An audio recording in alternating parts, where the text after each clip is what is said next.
Hello friend, welcome to our YouTube channel Udaan the fly. पिछली class में हम लोगों ने क्वेश्चन नंबर 132 तक डिस्कस कर लिया था। आगे हमारा टाइप 15 का क्वेश्चन था, तो यहाँ से हमने बोला था इसको हम लोग कल पढ़ेंगे, आराम से पढ़ेंगे, ठीक है ना, क्योंकि बहुत ही इंपॉर्टेंट चैप्टर है। ऐसे क्वेश्चन एग्जाम में अक्सर पूछे जाते हैं। तो देखते हैं हम लोग अपने क्वेश्चन को।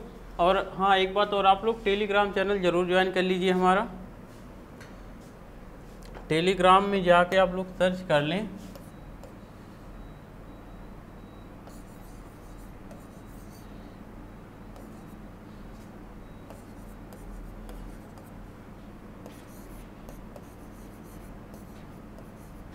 अमन सर मैथ, ठीक। अमन सर मैथ लिख के सर्च कर लेंगे तो यहाँ पे टेलीग्राम में आपको मिल जाएगा और इसको ज्वाइन कर लीजिए, ठीक। यहाँ पे सॉल्यूशन वगैरह सब कुछ आपको अवेलेबल रहता है। तो चलिए हम लोग देखते हैं क्वेश्चन पे अपने आते हैं, क्वेश्चन की बात करते हैं। दिया है, एक व्यक्ति अपनी संपूर्ण आय का 80% भाग खर्च करता है। यदि उसकी आय को 20% बढ़ा दिया जाए और खर्च को 10% बढ़ा दिया जाए तो बताइए उसकी बचत पर क्या प्रभाव पड़ेगा। देखो, उसकी आय को 20 बढ़ाया गया है और उसकी खर्च को 10 बढ़ाया गया है। पहले देखते हैं, अगर हम प्रारंभिक बात करें, देखो संपूर्ण आय उसकी कुछ रही होगी, उसका 80% भाग खर्च कर देता है। देखो एक जगह हम लोग एक जगह लिखते हैं खर्च और एक जगह लिखेंगे बचत, ठीक। देखें, ये हमारा एक जगह हो जाएगा खर्च। सबसे पहले आय लिखते हैं, ठीक है, आय और खर्च और बचत। ये जगह हमारा हो जाएगा आय, मतलब वो जितना उसकी इनकम थी टोटल। फिर एक जगह हो जाएगा खर्च, फिर एक जगह हो जाएगा बचत। अब देखो आय, खर्च, बचत। आय का अपने 80% भाग खर्च कर रहा है, 80% भाग खर्च कर रहा है। तो अगर उसकी आय को हम लोग 100 मान लें तो 100 का 80% मतलब 80 खर्च कर दिया। खर्च कितना किया? 80 कर दिया, 80 खर्च कर दिया। तो अब उसका देखो, आय में से जब खर्च घटा देते हैं तो यही बचत हमारा आता है। आय माइनस खर्च करेंगे तो ही तो बचत बचेगा। अब देखो उसकी बचत कितनी हो गई, 100 में से 80 घटा दोगे तो उसकी बचत कितना? 20। अभी उसकी बचत 20 थी। जब उसकी आय 100 रुपये थी, उसका खर्च 80 रुपये था, तो उसकी बचत कितने रुपए थी? 20 रुपये थी। कहा है यदि आय को 20% बढ़ा दिया जाए, आय क्या है 100 को 20% मतलब 20 बढ़ा दिया जाए, तो 100 को 20 बढ़ा दिया जाएगा तो नई आय हमारी कितना हो जाएगी? 120। देखो यहाँ पे 20% की वृद्धि कर दिया गया है, 20% की वृद्धि। और जब 20% की यहाँ पे हम लोग कर देंगे वृद्धि, इस आय को हम लोग 20% बढ़ा देंगे, ठीक। 20% बढ़ा दिया जाएगा तो ये 20 बढ़ जाएगा, 100 से 20 कितना? 120। अब उसकी आय कितना हो जाएगी? 120 रुपये। कहा है खर्च को भी 10% बढ़ाना है। ये जो खर्च 80 रुपये है ना, इसको 10% बढ़ाना है, तो सीधे इसको हम लोग 10% बढ़ा देते हैं। तो क्या हो जाएगा? 80 गुणे 110/100। 10% यही तो बढ़ाए, या तो 10% निकाल के फिर 80 में जोड़ लो, या तो सीधे 80 का 110% निकाल लो, तो 10% बढ़ा हुआ उसका खर्च निकल जाएगा। ये देखो, ये 2 जीरो, पहला और दूसरा जीरो कट गया तो 11 8 88। अब देखो उसकी खर्च कितना हो गई? 88 रुपये। आय कितना? 120, खर्च कितना? 88। अब बचत कितना हो जाएगा उसका? अब बचत कितना हो जाएगा? 120 में से क्या करेंगे? 88 को घटा देंगे तो उसकी बचत आ जाएगी। देखो बचत, अब देखो नया बचत कितना? 120। 88 और 120 का अंतर लोगे तो 12 यहाँ और 20 यहाँ, मतलब कितना? 32। अब बचत उसकी कितने की? 32 रुपये की। तो हमें बताना क्या था, तो उस बताइए उसकी बचत पर क्या प्रभाव पड़ेगा। देखो पहले बचत 20 रुपये की हो रही थी, अब बचत 32 रुपये की हो रही, तो बचत क्या हुआ? बढ़ गई ना। तो वही हमें परसेंट में बताना है। देखो दिया है, घटा है, एक जगह दिया 60% बढ़ गया, दूसरे में दिया 60% घट जाएगा, तीसरे में 50% बढ़ जाएगा, चौथे में 60% घट जाएगा। तो देखो बढ़ गया है। अब बढ़ गया है तो मतलब घटने वाला तो कभी नहीं होगा। ये बी वाला और डी वाला तो ऑप्शन अपने आप कट गया। अब बच रही है बात 60 और 50, ये दोनों बढ़ा है। तो देख लेते हैं वृद्धि कितने की हुई है? 20 से 32 हुआ है। हम लोग प्रतिशत वृद्धि ज्ञात कर लेते हैं आराम से, ये तो जानते ही है ना, प्रतिशत वृद्धि ज्ञात करना। वृद्धि देख लो, 20 से 12 मतलब 32 बढ़ा है, सॉरी 20 से 32 मतलब 12 बढ़ा है, 12 बढ़ा है। और कितने में 12 बढ़ा है? 20 में 12 बढ़ा है। और गुणे क्या कर लेंगे? 100 कर लेंगे, तो यही परसेंट 20 से काट दोगे इसको 5 बार में, और 12 और 5 का गुणा क्या? 60%। ठीक है ना। तो वृद्धि कितने की? 60%। देखो 60% क्या होगा उसकी है, बढ़ जाएगी। बिल्कुल ही बेसिक तरीका, एकदम आसान तरीका, इसमें बिल्कुल दिमाग नहीं लगाना। ठीक है ना, इसमें बिना दिमाग लगाए हुए आंसर आ जाता है। ठीक, तो हमारा आंसर क्या है? उसकी आय जो है वो 60% बढ़ जाएगी। ठीक, ये बात क्लियर। अब देखो हम लोग आते हैं अब अगले क्वेश्चन पे।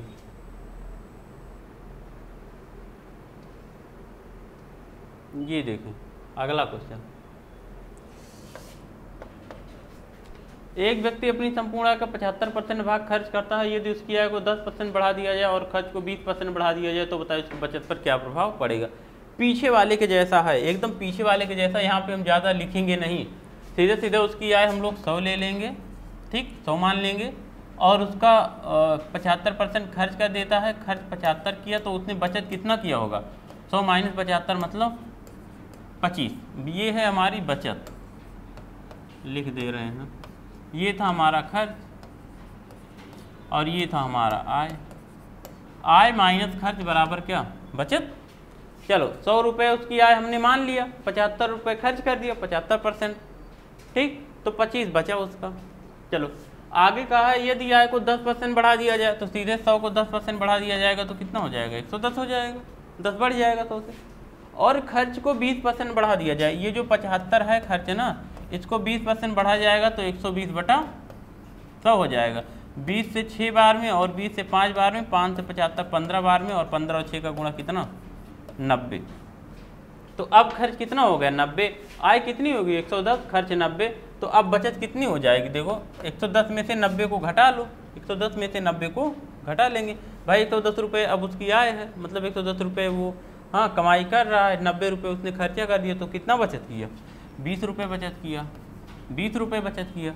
चलिए अब बताइए, बचत पहले 25 की हो रही थी, लेकिन अब दूसरी कंडीशन में बचत 20 की हो रही है, तो 5 की कमी हो गई बचत में।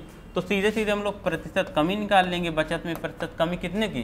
देखो कमी 5 की, और कितने में? 25 में 5 कम हो रहा है। भाई 25 से 20 हो रहा है, मतलब 25 जो है 5 कम हो जा रहा है। 5 कम हो रहा है कौन? 25, और गुणे क्या? 100। 25 से 100 को काटो 4 बार में, और 4 और 5 का गुणा कितना? 20% की कमी। 20% की कमी, ये कमी परसेंट हम लोगों ने निकाला है। 20% की क्या होगी? 20% ये घट जाएगा। ठीक ना, 20% क्या हो रहा है? घट जा रहा है। ठीक, ये बात क्लियर है। चलो अब हम लोग आते हैं अपने अगले क्वेश्चन पे, देखते हैं अगला क्वेश्चन क्या है। ये देखें 135। ठीक, ये 135। देखो बोला है एक व्यक्ति अपनी संपूर्ण आय का 90% भाग खर्च करता है। यदि उसकी आय को 10% बढ़ा दिया जाए और खर्च को 10% बढ़ा दिया जाए तो बताइए उसकी बचत पर क्या प्रभाव पड़ेगा। देखो बोला है एक व्यक्ति अपनी संपूर्ण आय को ठीक का 90% खर्च कर रहा है। यदि उसकी आय को 10% बढ़ा दिया जाए और खर्च को भी क्या किया गया? 10% बढ़ाया गया। देखो जहाँ ऐसी कंडीशन होगी, आय जितना बढ़ेगा उतना ही खर्च बढ़ेगा, वहाँ पे हमेशा उसकी बचत में कमी ही आएगी। हमेशा क्या आएगा? उसकी बचत में कमी आएगी। अभी लगा रहे हैं इसको, तो आप इसको देख के ही समझ सकते हैं कि यहाँ पे कमी आएगी, घटेगा। चाहे जो आंसर आएगा बढ़ने वाला नहीं आएगा, ना तो पहला आएगा ना तो तीसरा आएगा, इन्हीं दोनों में से कोई आंसर आएगा हमारा। ठीक है ना। चलो इसको पहले सबसे पहले हम सॉल्व करते हैं बेसिक तरीके से, जैसे लगा रहे थे। उसकी एक जगह आय हम लोग लेंगे, आय को हम लोग 100 मान लेंगे 100%, और उसका खर्च दिया है 90, खर्च दिया है 90%, तो उसकी बचत क्या हो जाएगी? उसकी बचत बता दो आप लोग। 100 रुपये कमाया, 90 खर्च कर दिया, तो 10 की बचत किया। ठीक है ना, 10 की बचत किया। 100 कमाया, 90 खर्च किया, 10 बचा लिया। अब देखो आय को 10% बढ़ा दिया गया, सीधे 100 को 10% बढ़ा दिया जाएगा तो 100 110 हो जाएगा। खर्च को भी 10% बढ़ा दिया गया, 90 को भी 10% बढ़ा दिया जाएगा, तो 90 का 10% कितना होगा? 9 होगा। 90 का 10% कितना? 9। तो 90 9 बढ़ जाएगा, मतलब कितना हो जाएगा? अच्छा सॉरी, घटाने की बात किया था, बढ़ाने की। अच्छा दोनों बढ़ाया गया था, हमें लगा स्टार्टिंग में दोनों घटाया गया है। ठीक है ना, नहीं, ये दोनों बढ़ाने की बात कर रहा है, तो उसकी जो है, चलो ये देखो 90 हो गया, 90 नहीं 99, क्योंकि उसका खर्च जो है 10% बढ़ गया है। अब 90 का 10% कितना 9 होता है, तो 90 और 9 99। 100 का 10% 10 होता है, तो 100 और 10 110। अब बताओ, अब उसकी बचत कितनी हो जा रही है। 100 रुपये कमाया है और 90 रुपये खर्च कर दिया है, उसने बचत कितना किया है 11 रुपये की। ठीक, उसने 100 रुपये उसकी आय थी, ठीक है, 100 रुपये आय थी और 110 रुपये उसका हो गया, 10% जब बढ़ा आय, फिर खर्च भी 10% बढ़ा, 90 से 99 हो गया, तो बचत उसकी कितना हो गई 11 हो गई। ठीक है, हमें स्टार्टिंग में लगा, माइंड में चल रहा था कि ये कम हो रहा है, ठीक है ना, कम हो रहा है, तो इसलिए हमने कहा कि जो उसकी आय होगी हमेशा घटी हुई आएगी, ठीक है ना।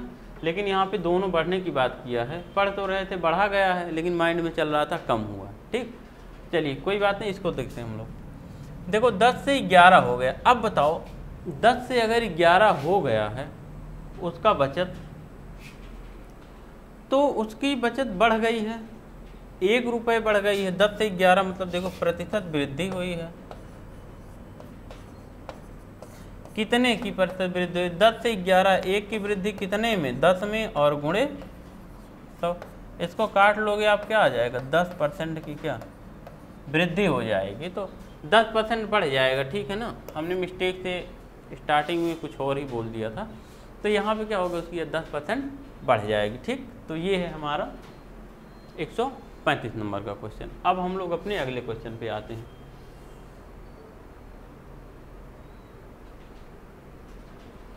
चलिए 136 देखते हैं।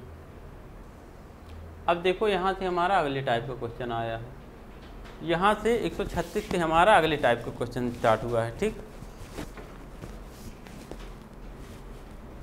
यहाँ से अगले टाइप का क्वेश्चन स्टार्ट हुआ, देखते हैं।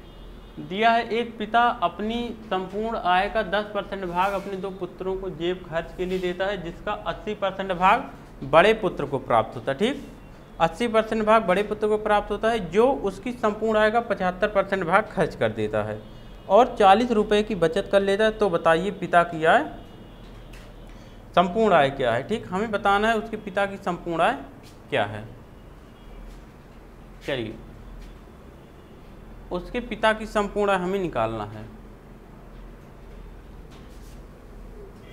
देखते हैं हम लोग यहाँ पे क्या होगा। सबसे पहले हम लोग देखते हैं कि हमारी यहाँ क्वेश्चन में दिया है इतने की बचत कर रहा है, 40 रुपये की, सबको बांटने के बाद अंत में उसके पास 40 रुपये बच रहे हैं। जो व्यक्ति है वो अपनी संपूर्ण आय को जब बांट रहा है अपने पुत्रों और पुत्रियों में, ठीक है, सब में, तो फाइनली उसके पास 40 रुपये बच रहे हैं। तो हम लोग स्टार्टिंग से ही बचत को ही लेके चलेंगे और वही बचत 40 के अंत में बराबर कर देंगे। देखो हम लोग सबसे पहले पिता की संपूर्ण आय हम लोग 100 रुपये मान लेंगे, यहाँ पे लिख रहे हैं।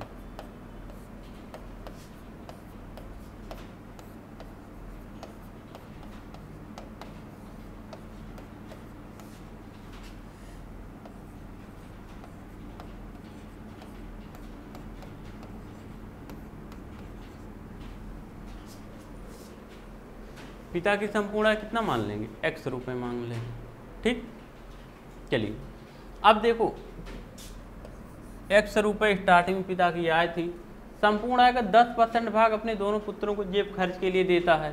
ठीक है, 10% भाग। अब अगर 10% भाग इन दोनों पुत्रों को प्राप्त हो रहा है, तो शेष कितना बच रहा है 90% भाग।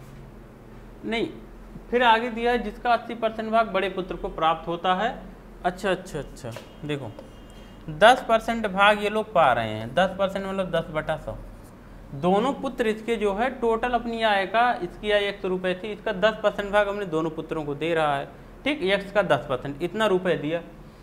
इसमें से 80% भाग बड़े पुत्र को प्राप्त हो रहा है, इसका 80% भाग बड़े पुत्र को प्राप्त होता है, जो कि अपनी संपूर्ण आय का 75% खर्च कर देता है। अच्छा ये बताओ, 10% मिला दोनों को टोटल, इसका 80% बड़े पुत्र को प्राप्त हुआ, इसका कितना 80% मतलब 80/100, 80% बड़े पुत्र को मिल गया, जो अपनी संपूर्ण आय का 75% भाग खर्च कर देता है। अब ये जो बड़े पुत्र को इतना मिला है, इसका 75% भाग खर्च कर देता है और 40 रुपये की बचत कर लेता है। तो 75% अगर खर्च कर देता है तो 25% की क्या कर लेता है, बचत कर लेता है, 25/100। और यही बचत कितने के बराबर, 40 रुपये की। बात समझिए, यहाँ पे इसी बात को समझना है, ठीक, इसी बात को हमें समझना है। पिता किया है हमने यक्स माना, 10% भाग दोनों पुत्रों की दिया तो 10% एक्स का निकाल लिया, इतने रुपए हुआ।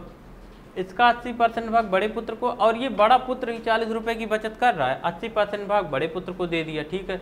75% भाग बड़ा पुत्र खर्च का दे रहा है तो 25% बचत कर ले रहा है, और यही बचत 40 रुपये की, यही बराबर 40 रुपये की। यहाँ से जीरो, ये देखो डबल जीरो, 1 2 जीरो काट लो, 8 थे, इस 40 को काट लो 5 बार में, और इस 5 से 25 को काट लो 5 बार में, और 5 से 100 को काट लो कितनी बार में, 20 बार में, और इसका गुणा करा लो दोनों का आपस में, 20 और 100 का गुणा कितना, 2000 रुपये। ये 2000 रुपये, 2000 रुपये क्या आ गई, पिता की संपूर्ण आय आ गई। पिता की संपूर्ण आय कितने रुपए होगी, 2000 रुपये होगी।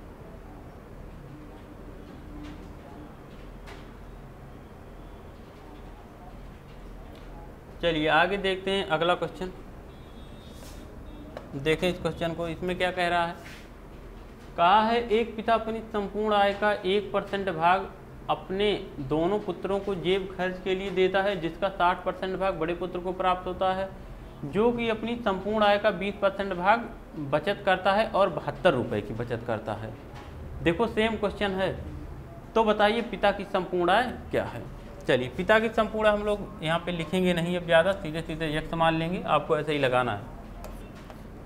और हम देखेंगे कि ये बचत कौन कर रहा है, इसका बड़का पुत्र है या छोटा वाला।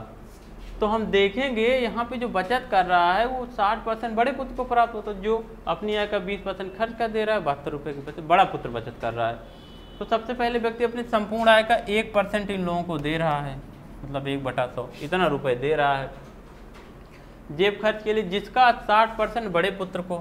अब इसका 60% किसको प्राप्त हो रहा है, बड़े पुत्र को मिल रहा है, जो अपनी आज संपूर्ण आय का 20% भाग बचत करता है, और यही बचत 72 रुपये की। देखो यहाँ पे खर्च नहीं दिया है, अगर 20% खर्च दिया होता तो 80% बचत करता, हम लोग यहाँ पे 80/100 लेते, लेकिन यहाँ सीधे सीधे दिया है 20% की बचत करता है, और यही बचत 72 रुपये के बराबर है।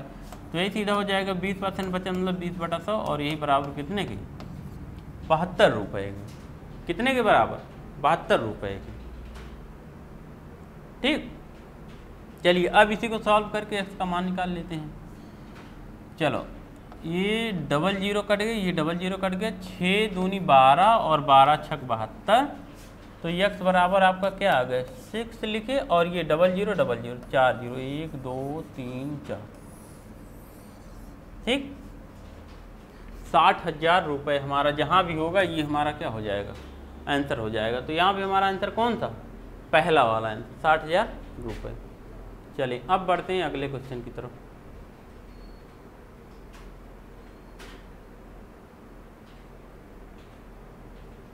इसको देखें, यहाँ देखें ये क्वेश्चन है हमारा। बोला गया है एक व्यक्ति अपनी संपूर्ण आय का 15% भाग मकान किराए पर खर्च करता है, 25% भाग भोजन पर खर्च करता है, इसके बाद शेष बची धनराशि का 40% कपड़ों पर खर्च करता है। यदि 21,600 रुपये की बचत करता हो तो बताइए इस व्यक्ति की संपूर्ण आय क्या है। अपनी संपूर्ण आय का 15% भाग मकान किराए पर खर्च करता है, 25% भाग भोजन पर खर्च करता है, इसके बाद लगा है शेष बची धनराशि का। शेष बची धनराशि वाला सिस्टम हमने बताया था ना कैसे होता है। चलो अगर ये 15% भाग मकान किराए पर खर्च कर रहा है, 25% भोजन पर, तो इन दोनों को जोड़ लेंगे हम, सीधा सीधा 15 और 25 कितना हो जाएगा, 40% भाग खर्च कर दिया, 40% खर्च कर दिया। उसके बाद शेष बची धनराशि का 40 के बाद जो शेष बची धनराशि उसका 40% कपड़े पर खर्च कर रहा है, और बचत इतने की कर रहा है। चलिए अब आप बताओ, अगर शुरू में 15 भाग मकान किराए पर खर्च किया, 25% भोजन पर, 40% खर्च कर दिया, तो अगर हम उस व्यक्ति की संपूर्ण आय x रुपये ले लें तो x का तो 40% स्टार्टिंग में ही खत्म कर दिया, तो बचा कितना 60%, मतलब 60/100। अब उसके पास इतनी धनराशि बची है, इस धनराशि का उसके बाद शेष बची धनराशि का मतलब ये जो शेष धनराशि है इसका 40% कपड़े पर खर्च करता है। तो इसका अगर 40% कपड़े पर खर्च करता है तो बचत कितना करता है, इसका 60% बचत करता है। और यही बचत कितने के है, 21,600 के, 21,600 के। अब इसको सॉल्व कर लो, डबल जीरो यहाँ से काट लो और 6 चौक 36, 36 छक्का 216, ये 600 हो गया और ये डबल जीरो का गुणा हो जाएगा तो यहाँ भी आंसर क्या हो जाएगा आपका 60,000। ठीक, यहाँ भी 60,000 क्या हो जाएगा रुपए। ये देखो यहाँ भी हमारा सी वाला आंसर हो जाएगा 60,000 रुपये। ये बातें आपको समझ में आ रही हो, यहाँ हमारा आंसर क्या आ गया 60,000 रुपये। चलिए अब देखते हैं अपने अगले क्वेश्चन को। देखिए आगे क्या दिया है। अब देखो अगला टाइप का क्वेश्चन आ गया, परीक्षा और चुनाव। इस टाइप के प्रश्न को हम लोग कहते हैं परीक्षा और चुनाव संबंधी प्रश्न। यहाँ ऊपर लिख दे रहे हैं,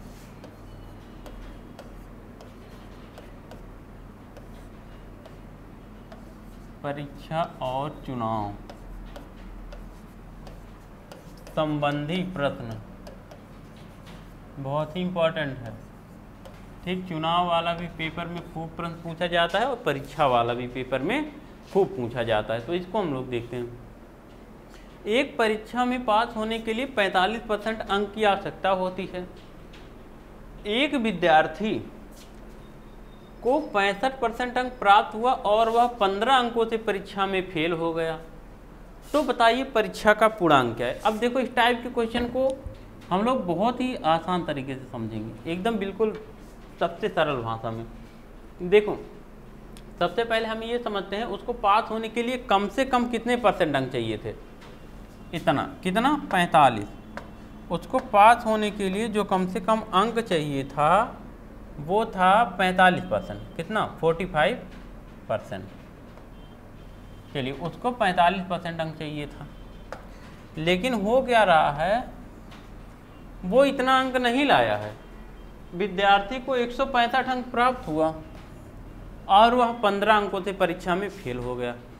अच्छा आप ये बताइए, अगर 45% अंक पास होने के लिए चाहिए था और विद्यार्थी 165 अंक ला रहा है, दिया गया है, और 15 अंक से फेल हो रहा है, इसका मतलब अगर 165 अंक से 15 अंक और ज़्यादा पा गया होता, मतलब 165 और 15 को अगर जोड़ दो कितना हो जाएगा 180। इसका मतलब अगर वो 180 अंक पा गया होता तो वो 45% अंक पा जाता और परीक्षा में क्या होता, पास हो जाता।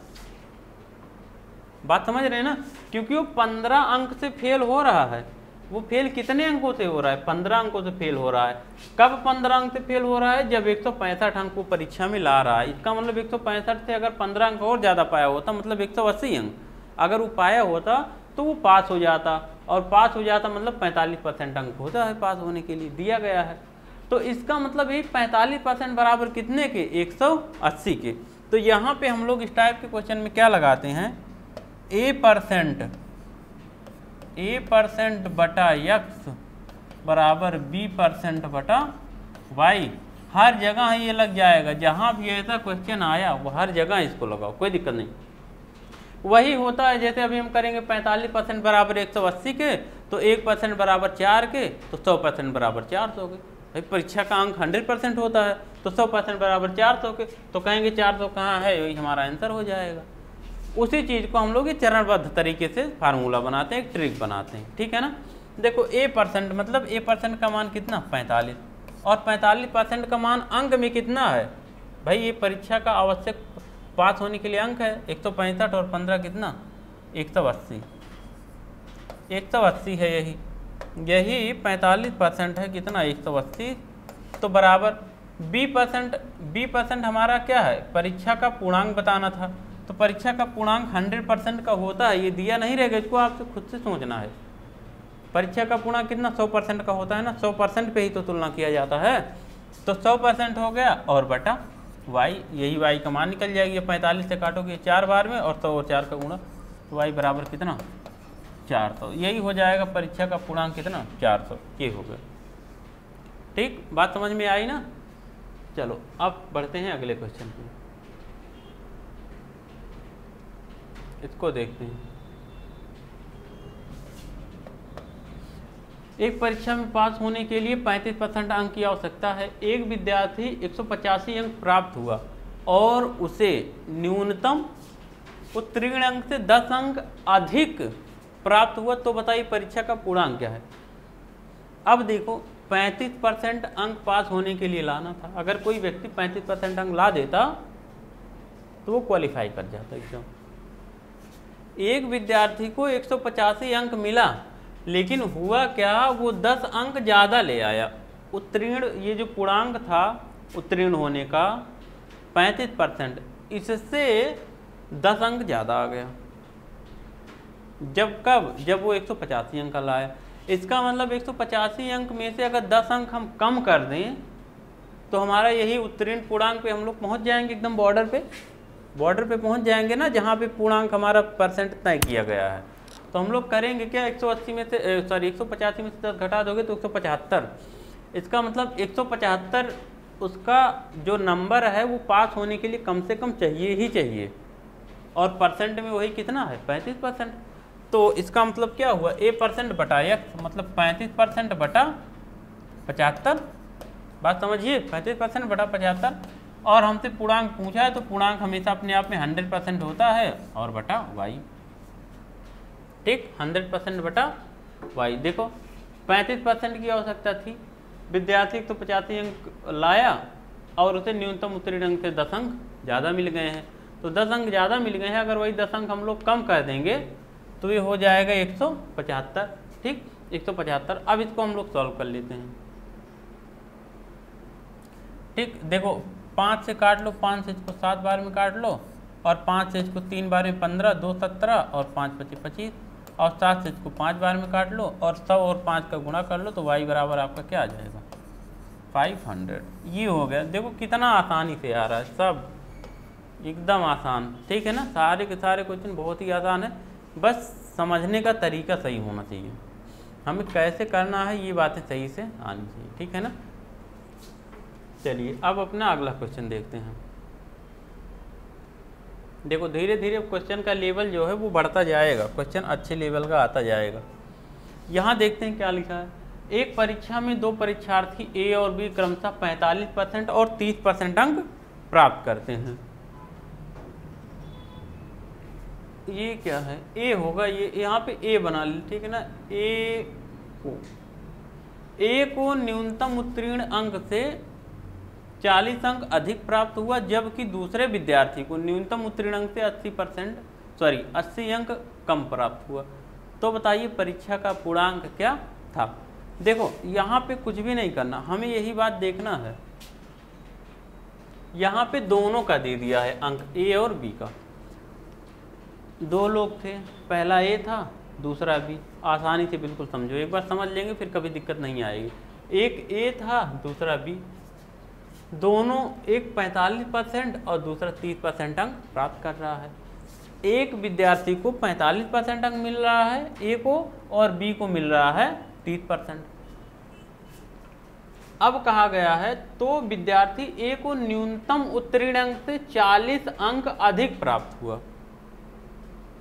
ये ए जो 45% अंक ला रहा है, ये न्यूनतम उत्तीर्ण अंक से कितना अधिक, 40 अंक ज़्यादा ले आ रहा है। तो मतलब अगर ए को 40 अंक कम मिला होता तो वो कहाँ पे पहुँच जाता, 45% के पास पहुँच जाता। चलिए आगे देखते हैं। जबकि दूसरे विद्यार्थी को न्यूनतम उत्तीर्ण अंक से 80 अंक कम प्राप्त हुआ। इसका मतलब जिसको 30% अंक प्राप्त हो रहा है उसको 80 अंक अगर और प्राप्त हो जाता तो वो पास हो जाता, मतलब जहाँ भी इसका पासिंग परसेंट रहा होगा वहाँ पहुँच जाता। तो परीक्षा का पूर्णांक बताना है। अच्छा अब हमें एक बात ये बताइए कि एक 40 अंक ज़्यादा पा रहा है, एक 80 अंक कम पा रहा है। ठीक, एक 40 अंक ज़्यादा पा गया और दूसरे के साथ क्या हुआ कि वो 80 अंक कम पा गए। एक 40 अंक ज़्यादा पाया, एक 80 अंक कम पाया। तो अगर हम दोनों का गैप देखें, जैसे यहाँ पे हमारा रहा होगा पासिंग मार्क, ये है हमारा पासिंग मार्क, यहाँ से एक 40 अंक ज़्यादा लेके आया है वो यहाँ पे पहुँच गया, और यहीं से एक 80 अंक कम लेके आया है ये यहीं पे रह गया। तो अब अगर हम कहें इन दोनों के बीच का अंतर बताओ, तो इन दोनों के बीच का अंतर कितना, देखो इन दोनों के बीच का अंतर कितना, यहाँ से 40 उधर है, यहाँ से 80 इधर है, तो इसको दोनों को आप जोड़ोगे तो कहोगे 120। इन दोनों के बीच का अंतर आप क्या बोलोगे, 120। 120 अंक का अंतर है, और यही परसेंट में अंतर कितने का है, 45 और 30, मतलब परसेंट में अंतर 15 का है। यही जो अंक में अंतर 120 का है, वही परसेंट में अंतर 15 का है। इसका मतलब 15% बराबर 120 के, तो 1% बराबर 8 के, और 100% पूर्णांक होगा, 100% बराबर 800 के। तो जहाँ भी 800 होगा वही हमारा क्या हो जाएगा, आंसर हो जाएगा। इस बात को समझिए, ये 120 जो अंतर आया है, ये अंकों का, दोनों के अंकों में अंतर कितने का है, 120 का। क्यों, क्योंकि एक कम पाया है, एक ज़्यादा, एक पीछे रह गया है। एक हमारी बॉर्डर होता है, इसके एक इधर ज़्यादा चला गया, एक इधर ज़्यादा पीछे रहेगा, तो हम जब दोनों के बीच का गैप निकालते हैं तो दोनों को हमें जोड़ना पड़ेगा ना, तो वही काम किए। 40 और 80 का योगफल 120। तो देखो अंतर परसेंट में कितना, 15%, और यही 15% का अंतर कितने के बराबर, 120 के। तो बराबर 100%, मतलब पूर्णांक का मान हम लोग y मान लेंगे। तो 15 से काट लोगे 120 को 8 बार में, और 100 और 8 का गुणा कितना, y बराबर हमारा आ गया 800। यही हो गया हमारा पूर्णांक, ठीक है ना। तो 800 हमारा पूर्णांक हो गया। बिल्कुल ही आसान तरीका है, बहुत ही आसान तरीका है। चलिए अब आगे बढ़ते हैं। एक क्वेश्चन यही और देख लेते हैं, ठीक, एक क्वेश्चन इसको और सॉल्व कर लेते हैं। देखते हैं क्या कहा। एक परीक्षा में उत्तीर्ण होने के लिए 35% अंक लाने होते हैं। एक अभ्यर्थी को 40 अंक मिले तथा वह 30 अंकों से उत्तीर्ण हो गया। परीक्षा के अधिकतम अंक कितने हैं। अधिकतम अंक क्या मतलब है, पूर्णांक कितना है। पूर्णांक ही तो अधिकतम अंक होता है। आसान क्वेश्चन है। 35% अंक लाने थे, 40 अंक मिले, वह 30 अंकों से अनुत्तीर्ण हो गया। 35% अंक पास होने के लिए चाहिए था, वो 40 अंक ला रहा है, 30 अंक उसके कम पड़ गए। तो इसका मतलब अगर वो इन दोनों को जोड़ लेता, 40, 30, 70 अंक अगर वो ले आता, तो वही 35% के बराबर हो जाता। इसका मतलब 35% कितना, 70। तो हमें पूर्णांक चाहिए, तो 100% कितना, y के बराबर। इस 35 से 70 काटो 2 बार में, y बराबर हमारा क्या आ गया, 200 नंबर। उसका पूर्णांक कितने नंबर का था, 200 नंबर का। देख लो, बिल्कुल आसान क्वेश्चन था, ठीक है ना। तो आज के लिए हम लोग इतना ही रखते हैं। अब इसके आगे हम लोग कल पढ़ेंगे, ठीक है ना। तब तक के लिए जय हिंद।